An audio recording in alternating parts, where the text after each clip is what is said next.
What's crackalackin' T Squad? I'm here with this week's All Tea, All Shade, Love and I keep on wanting to say Love and Marriage, Love and Hip Hop Miami, Season 6, Episode 2. Baby, this was a doozy, honey, a doozy. So we begin off, unfortunately, with seeing Shay and Fabian on our screens. Part of me wish they would have ran off of the highway. Like, they are so annoying and just ghetto and ratchet. Here she is rejoicing in the fact that they got so much hate from everybody that watches the show and says everybody is just being haters. And she says that she's upset with her mama because her mama didn't make up with Fabian and hasn't spoken to her since, and she hasn't spoken to her brother. And it's like, Shay, that's not cute. It's not cute. Like, how old are you? Ain't you like 79 or something like that? Like, you've been doing this for too long. And there has been absolutely no growth from when you was on Flavor of Love till now. It's like everybody is to blame for the things that go on in your life except for you. It's not cute to sit up there and brag about not speaking to your mama all over this raggedy old pop smoke wannabe dude. Like, he is so lame. He got a chin strap beard. Like, girl, goodbye. Please stop. Please stop, okay? And then she goes on to talk about how Amada got mad when she saw the video of Fabian holding her daughter. I guess because her and Shay weren't getting along at that time. Who knows if they're getting along now or whatever. I don't really think that they are. I mean, I can see where Amada is coming from because we don't get along and you just never know how people like to play. But it honestly was an innocent situation.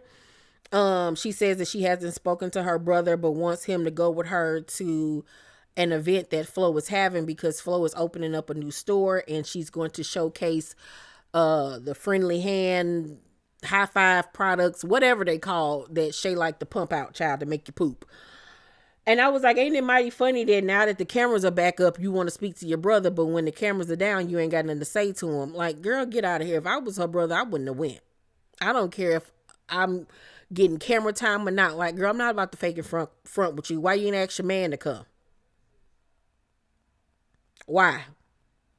And why Shay look pregnant again? Like, she had a little bump at the bottom of her stomach. I don't know if she just gained weight, bloated, whatever. But it's just like, girl, please go get somewhere and sit down. Every time I look at Shay, she just look like she smell like fried catfish and like old vegetable oil that's been sitting on your grandma's stove for months at a time. Like, like, I just cannot. Flo walking through the house half naked, mad about what happened between her and Amada, the altercation. Marlon in the kitchen,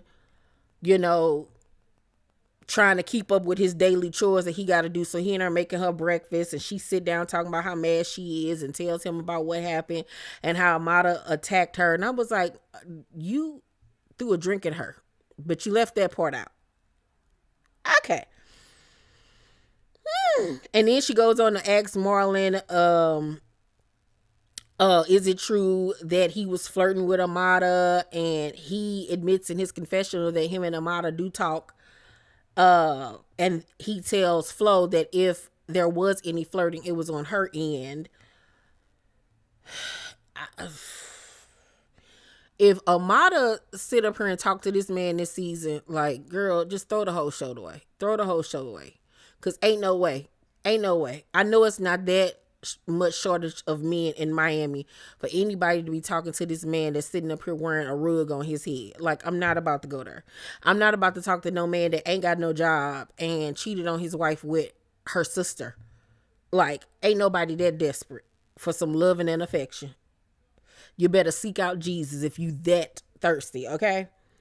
So they get to going back and forth, and Marvin was like, that's why you almost got beat up by Mara and her friends.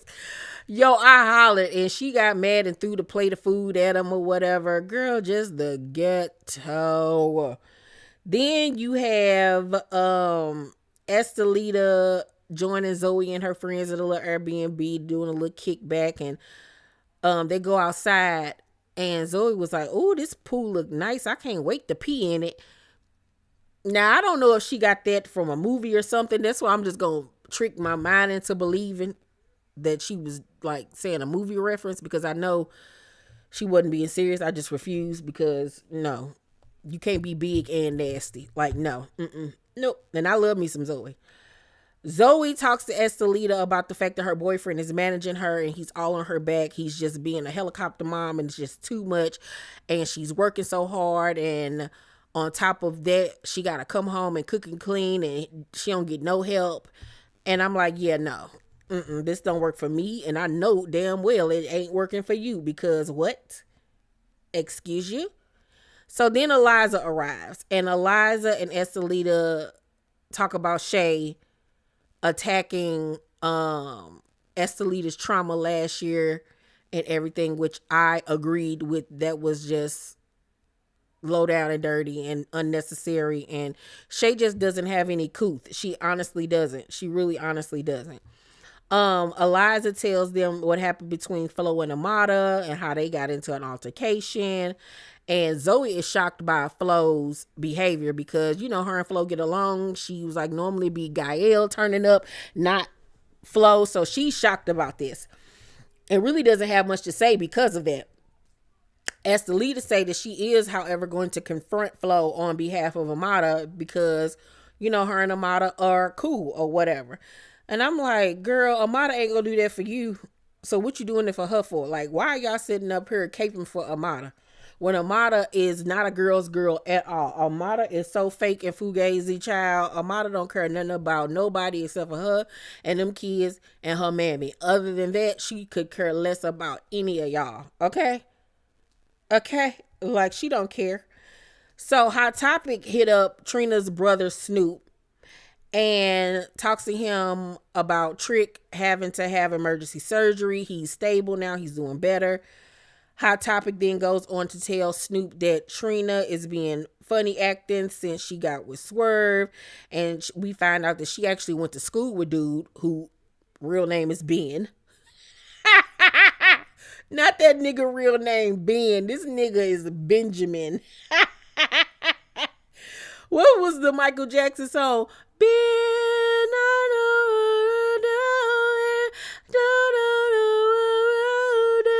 yeah, that old mouseketeer looking ass nigga. But he fine though. I give it to her. And she says that she wondered where he came from, because after they left, you know, graduated from school, she never saw that dude again. And then he just go popping up all of a sudden. And she tells Snoop about the email Bobby got from somebody alleging that he was actually seeking Trina out, and how he allegedly got a kid out there that he not taking care of and all of this stuff. And so Snoop was like, you know, well, they got a video shoot coming up. I'm going to go pull up on him. And she was like, a video? Now he a rapper? Like, where'd that come from? Like, it's giving even more signs that, like, dude got with her on purpose and is, like, using her. Child, she like it, I love it. Trina is, like, 105 years old. Like, girl, I could care less. I honestly could care less, okay? Zoey is at home cooking and sweating over the stove while her little munchkin boyfriend is sitting on the couch complaining, and she tells him that she wishes that he would cook sometimes. And he basically tells her that that's a woman's job. And I was like, well, you look more like the woman in the relationship, so you need to get up and go in the kitchen and help her cook. And so Zoey gets an attitude, as she should, and tells him that she wants to move out because he doing too much. He always on her back and don't want to help out, and this is that and the third. And he was like, you can't do that. And she was like, I can do what I want to do. I'm grown. Like, what? So he get up and he leaves the room, and that's pretty much the end of the conversation, I guess, until next time. But it was a horrible decision to have him managing her career. Even though she says he's done a lot, it's horrible for their relationship. So at this point, y'all gonna have to make a decision. Either y'all gonna have a relationship or y'all gonna have a business relationship, but you honestly cannot have both. All right. And I wouldn't want him in my business like that. No way. So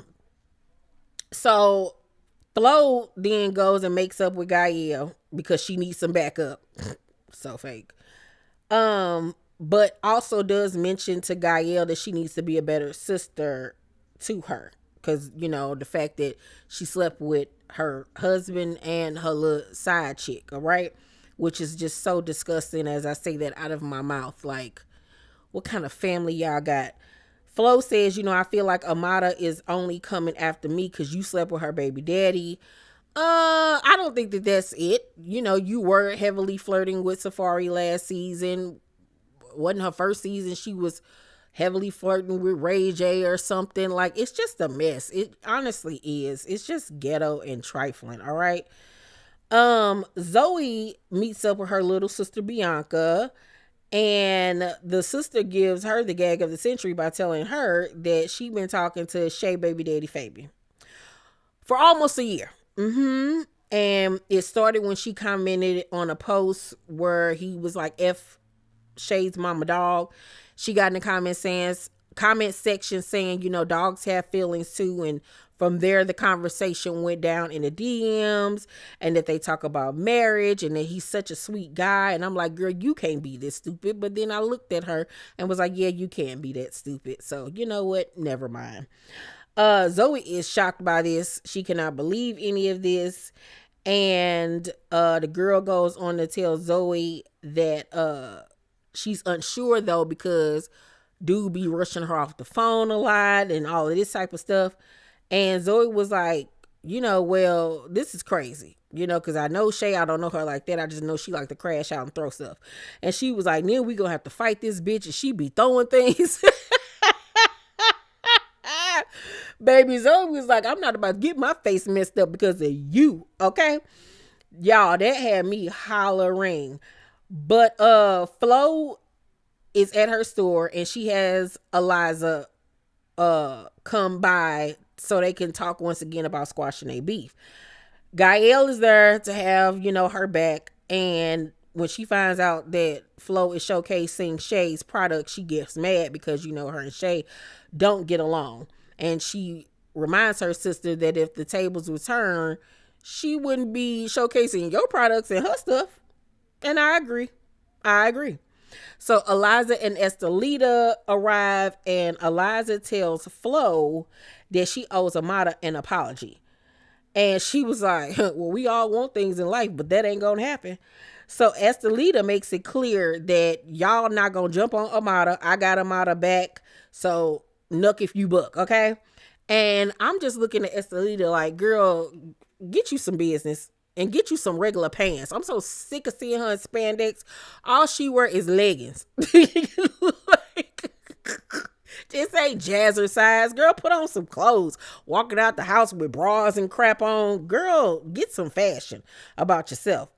So they get the arguing back and forth, and Gaelle says to Eliza, you better go sell your house. And Eliza ate them up so quick. Okay, Eliza said, I sell homes while you and your sister fucking the same dick, the same pussies. Y'all raggedy ass pH balance is on the same motherfucking level, just all over the place. Baby, Flo and Gaelle couldn't do nothing but look at each other like. Flo was looking at her like, see, bitch, this all your motherfucking fault. These hoes get to read us like that because of you. So then Gaelle tried to hit back with, you need to worry about your daughter. And, because last season we found out that her daughter was pregnant and she was upset about it. And then this season we going to find out there's even more stuff going on with Eliza's daughter and the baby and everything, child. It's just a mess. But Eliza ate them up, honey, with that read. They shut up real quick, all right?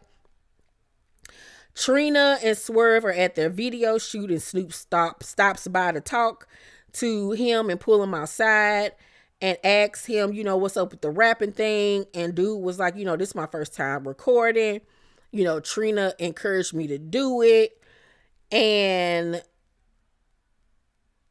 Snoop asks him like, well, what you do for a living? And he says everything I was supposed to be doing. And then he won't say where he from. He won't say how they got together. And it was like, if everything is on the up and up, why you just can't talk about how you met this man's sister and got with her? Like, what's the big idea? Like, why are you hiding stuff? Like, why are you being so secretive? So Snoop was like, people telling me that you got kids you don't take care of. Dude gonna say, me? And he was like, listen. I'm not trying to clear up or get everybody gang what's supposed to be known. She know. Basically, you just gave confirmation that you got kids and you done fed her some damn fairy tale story about why you ain't got no relationship with the kids. Probably saying the mama crazy and the mama trying to keep you away from kids. So it's true. It's true. He ain't shit daddy. He ain't shit daddy, child. And Trina's stupid enough to believe it because she seemed like she that's thirsty to be with somebody. So then Swerve reveals to Snoop that him and Trina are in fact married. And the brother is shocked by this because he did not know. And now he sees how serious it is between them and how dude came in and locked his sister down. And there's really nothing he can say or do about it. Period. So at the end of the episode, Flo is at her grand opening and Shay is there saying, she ain't got no friends and how she like Flo and, they working on their little friendship or whatever. And hold up. Flo then tells her about how she got into it with Amada and how they almost had a fight. And Shay was like, girl, Amada's so bogus to be sitting up here trying to have an attitude behind Safari of all people. I agree. And Shay was like, well, if it's up, it's stuck, and I got your back because I don't see it for them hoes. No way. All right. And I just feel like everybody needs to get somewhere and sit down because all of y'all are from a particular age at this point, and one of y'all gonna bust a kneecap, like trying to be hard. So, MJ gets there, and of course, Shay continues to blame her mama for the situation and not making up with Fabian. And Zoey arrives and pulls Shay outside to tell her that, Fabian been trying to talk to her sister and that her sister may indeed be pregnant. And then the episode goes off. Yeah. I can see him getting this girl pregnant. I can so see it. Like, cause he ain't about nothing. And Shay was just sitting there with egg on her face as usual, just looking stupid, looking dumb. But she gonna try to finagle her way out of this as best as she can because she refuses to be made to look like a fool. Even though she do it to herself all the time. Overall, I'm going to give this week's episode of Love and Hip Hop Miami a B-. A B-. It was cool for what it was. But y'all let me know what y'all thought about this week's episode. Please make sure to thumbs up this video, subscribe to my channel, and turn on your post notifications so you know when my videos drop. I love you guys, and I'll see you on the next one. Bye.